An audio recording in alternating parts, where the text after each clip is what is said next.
Kailan ba dapat palitan ng helmet? Safe pa ba yan? Hi class, it's me again, Sir Da. Welcome to my informative vlog. Alam nyo ba na parang gatas o dilata ang helmet natin? Meron siyang expiration date. Oo, tama ang narinig mo. Pwede siyang ma-expire.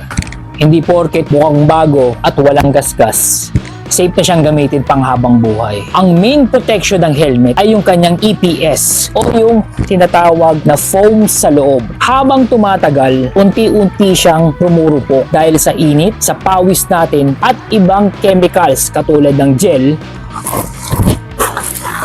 na tumatama sa loob ng helmet na ito. Kapag luma na ang liner, hindi na nito kayang i-absorb ang impact. Kapag na-aksidente tayo, marupok at mabilis bumigay. Helmet ang usapan dito. Kumbaga parang styrofoam na crunchy.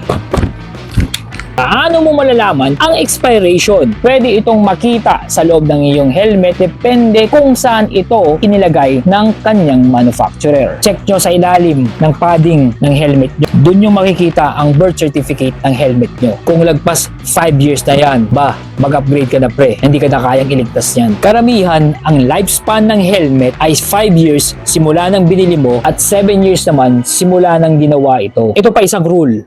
Kahit bago pa yan, kapag ito humampas sa sahig o nahulog sa semento habang may laman, boom, compromise na ang structural integrity niya. Aanin mo ang poging helmet kung di ka naman ito kayang protektahan.